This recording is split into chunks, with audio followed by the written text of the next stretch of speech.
Hi అందరికీ, welcome to Shiva Santoshi vlogs. First time నా ఛానల్ని చూస్తున్నట్లయితే ప్లీజ్ సబ్స్క్రైబ్ చేసుకోవడం మాత్రం మర్చిపోకండి. ఇక లేట్ చేయకుండా వీడియోలకైతే వెళ్ళిపోదాం. ఈరోజు అరటికాయ బజ్జీ ఎలా ప్రిపేర్ చేయాలో చూద్దాం. ఈ అరటికాయ బజ్జీ మిర్చి బజ్జీ కంటే కూడా చాలా బాగుంటుంది. ముందుగా ఈ అరటికాయలకు డస్ట్ ఏమీ లేకుండా శుభ్రంగా కడుక్కోవాలి.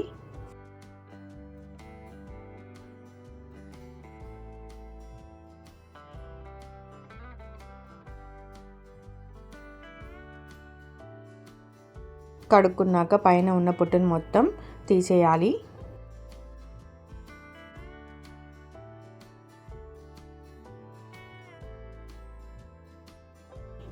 ఇలా పైన పొట్టును మొత్తం తీసివేసుకున్నాక పొడుగా కట్ చేసుకోవాలి. అన్నీ ఇలానే కట్ చేసుకొని పక్కన పెట్టుకోవాలి. ఇప్పుడు బజ్జీ పిండిని కలుపుకుందాము. ఇప్పుడు ఒక గిన్నెలో ఒక పెద్ద కప్పు శనగపిండి, ఒక చిన్న కప్పు బియ్యపిండిని వేసుకుంటున్నా. మీరు శనగపిండి 2 కప్పులు తీసుకుంటే 1 కప్పు బియ్యపిండి తీసుకోవాలి.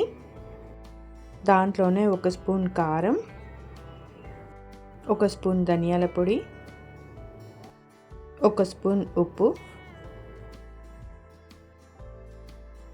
కొంచెం వంట సోడా, 1/2 స్పూన్ పసుపు, కొంచెం అల్లం వెల్లుల్లి పేస్ట్, 1/2 స్పూన్ జీలకర్ర, కొంచెం ఇంగువ వేయడం వల్ల అరటికాయ బజ్జీకి మంచి టేస్ట్ వస్తుంది. అన్నీ వేసుకున్నాక అన్నీ కలిసే విధంగా ఒకసారి కలుపుకోవాలి. ఇప్పుడు కొద్దిగా వాటర్ పోసుకుంటూ ఉండలేమీ లేకుండా మొత్తం కలుపుకోవాలి. దీంట్లో జీలకర్రకు బదులుగా ఓమన్ కూడా వేసుకోవచ్చు.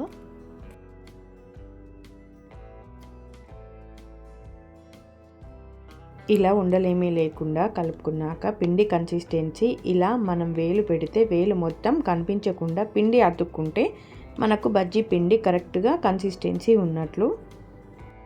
బజ్జీ పిండి రెడీ అయిపోయింది. ఇప్పుడు దీన్ని పక్కన పెట్టుకుందాం. ఇప్పుడు స్టవ్ ఆన్ చేసుకొని స్టవ్ పైన ఒక కడాయి పెట్టుకోవాలి. కడాయి వేడైనాక దాంట్లో డీప్ ఫ్రైకి సరిపడా ఆయిల్ పోసుకోవాలి. ఆయిల్ బాగా వేడైనాక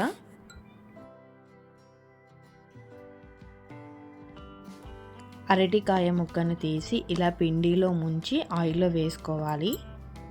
ఇలానే అరటికాయల మొత్తాన్ని పిండిలో ముంచి వేసుకోవాలి. ఆయిల్ బాగా వేడైనాకనే బజ్జీలు వేసుకోవాలి. బజ్జీలను వేసుకున్నాక మంటను మీడియం ఫ్లేమ్లో పెట్టుకొని బజ్జీలను ఫ్రై చేసుకోవాలి. అలా అయితేనే బజ్జీ లోపలి వరకు మంచిగా ఫ్రై అవుతుంది. ఒకసారి ట్రై చేయండి, టేస్ట్ చాలా బాగుంటుంది. మొత్తం శనగపిండి కాకుండా ఇలా బియ్యపిండి కలపడం వల్ల బజ్జీలు చాలా క్రిస్పీగా వస్తాయి.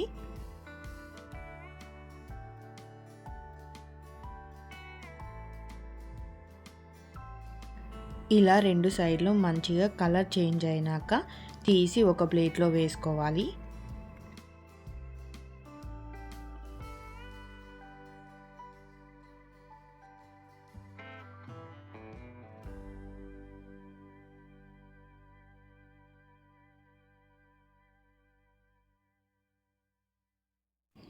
అంతే, చాలా సింపుల్. అరటికాయ బజ్జీ రెడీ అయిపోయింది. బజ్జీ పైన నిమ్మకాయ వేసుకొని ఆనియన్ వేసుకొని తింటే చాలా బాగుంటుంది. మనం సాంబార్ కానీ పప్పు చేసినప్పుడు సైడ్ డిష్గా ఇలా అరటికాయ బజ్జీ చేసుకొని తినండి, చాలా బాగుంటుంది. పిల్లలకి ఈవినింగ్ స్నాక్ లాగా చేసి పెట్టండి, చాలా ఇష్టంగా తింటారు. తప్పకుండా ట్రై చేసి ఎలా వచ్చిందో కింద నాకు కామెంట్ చేయండి. నేను చేసిన అరటికాయ బజ్జీ మీకు నచ్చిందా? నచ్చితే ఒక లైక్ చేయండి. ప్లీజ్ సబ్స్క్రైబ్ చేసుకోవడం మాత్రం మర్చిపోకండి. Thanks for watching this video.